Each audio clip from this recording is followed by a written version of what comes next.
conversations don't fall apart because of words. They fall apart because of unregulated energy, because someone's nervous system hijacks the moment, because tension speaks before intention does. If you've ever walked away from a conversation thinking, how did that go sideways so fast? Or, why do I feel drained when nothing bad even happened? This episode is for you. Because emotional intelligence isn't about saying the right thing. It's about knowing what state you're in before you say anything at all. Welcome back to the Motivated Savages podcast, where we live bold, lead fearless, and ignite our path forward. I'm Jody Savage, and today we're talking about emotional intelligence, but not in the polished, academic, or checklist-driven way. We're talking about it as a lived skill, a felt skill, a moment-by-moment awareness that changes how you show up in conversations, relationships, leadership, and even with yourself. Because the most emotionally intelligent people I know don't sound impressive. They feel steady. They don't escalate energy. They don't rush to fix. They don't need to dominate the moment. And once you experience that kind of presence, you realize something important. Emotional intelligence isn't about being calm all the time. It's about being aware enough to choose how you respond. I didn't always understand this. For a long time, I thought emotional intelligence meant having the right words, the right tone, or the right explanation. I thought if I could just articulate myself clearly enough, everything would land. But what I eventually learned is this. People don't respond to what you say. They respond to what you carry into the room. Your state speaks first. Your nervous system introduces you before your mouth even opens. And once I started noticing that, things shifted. Here's something I've observed again and again. You can say the exact same sentence from two different internal states and get completely different outcomes. One comes from clarity, and the other from tension. One feels grounded, and the other feels charged. One invites connection, while the other invites defense. That's emotional intelligence. Not emotional suppression or emotional performance. Awareness. And this is where the idea of teachers comes in. Teachers don't always show up as mentors, coaches, or experts. Sometimes they show up as conversations, as moments of friction, as people who trigger you just enough to reveal where your awareness still needs strengthening. Looking back, some of my most important teachers were not people who gave me answers. They were people who showed me where my reactions lived. They showed me where I rushed and where I explained too much, where I tried to manage outcomes instead of staying present. They didn't teach me by instruction, they taught me by contrast. And once I was ready to learn, I could finally see it. Emotional intelligence begins when you stop asking, how do I sound? And start asking, what state am I in right now? Clarity doesn't need volume. Confidence doesn't need force. And truth doesn't need urgency. When someone is emotionally intelligent, you feel it immediately. They listen without planning their response. They pause without discomfort. They don't rush to fill space. They can stay with emotion without needing to fix it. That's rare and it's powerful. And here's the part people don't always love hearing. Most emotional conflict is not about disagreement. It's about dysregulation.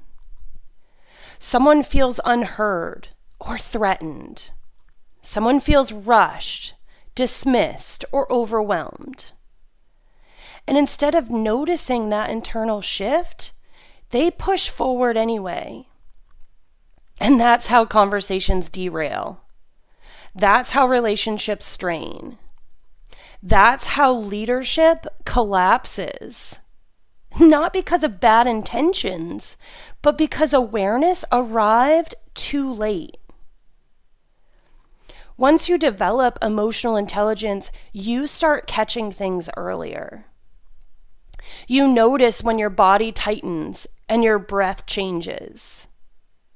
You notice when your tone sharpens. And instead of pushing through, you pause. Not to control yourself, but to realign yourself.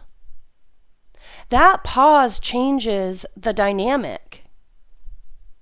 And this is something I practice constantly. Before responding, I check in. Am I reacting or responding?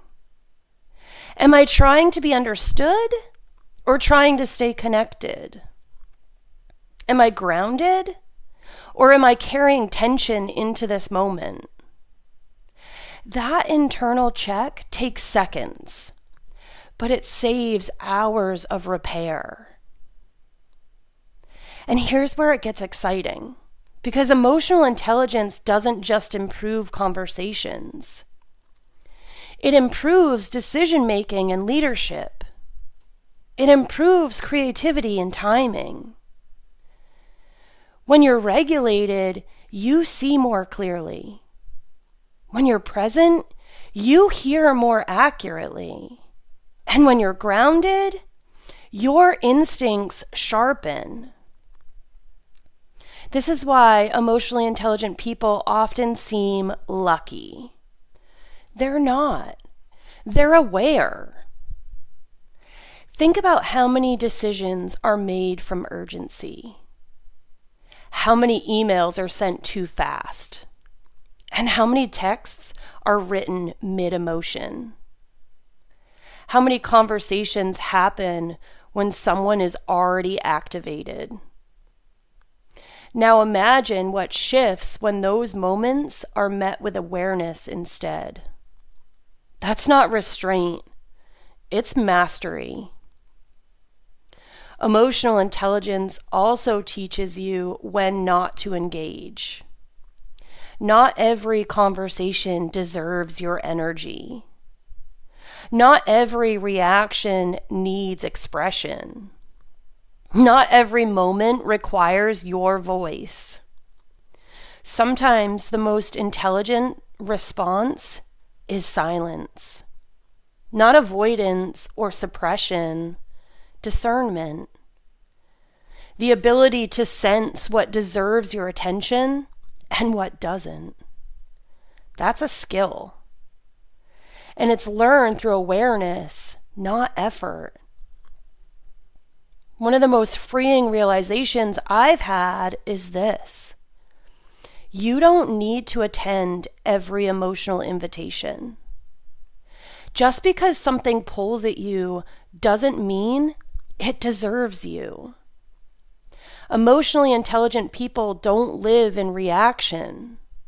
They live in choice. And this is where excitement really builds. Because once you develop this awareness, life starts responding differently. Conversations feel smoother, while boundaries feel cleaner.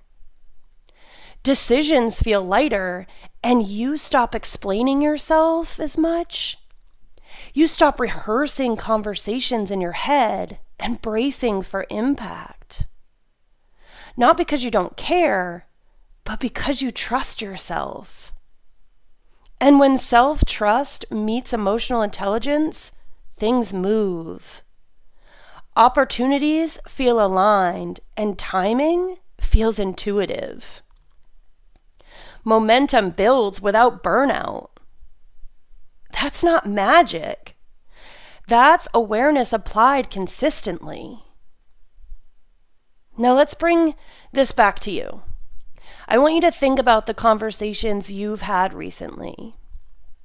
Where did you feel energized afterward? Where did you feel drained? Those reactions are your data.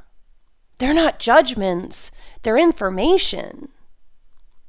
Emotional intelligence listens to that information instead of overriding it.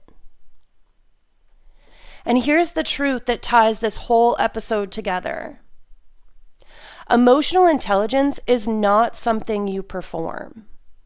It's something you practice, moment by moment, conversation by conversation, choice by choice. And the more you practice it, the more it compounds. So here's your Savage challenge for the week. For the next 7 days, focus on one thing only. Before you respond, check your state. That's it.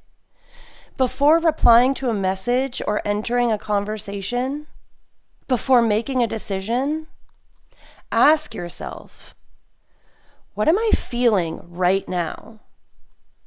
What energy am I bringing into this? If the answer feels tense, pause. If it feels grounded, move. Notice what changes and how conversations unfold differently. Notice how your body responds and how your confidence settles. Then imagine what that practice looks like over a month or a year. That's how emotional intelligence becomes second nature. I'm Jody Savage, and this is the Motivated Savages podcast. Live bold, ignite your path. That's the Savage way. If this message resonated, share it with someone who's ready to communicate with clarity instead of tension. And if you want to carry this message with you, check out our merch line at motivatedsavages.com.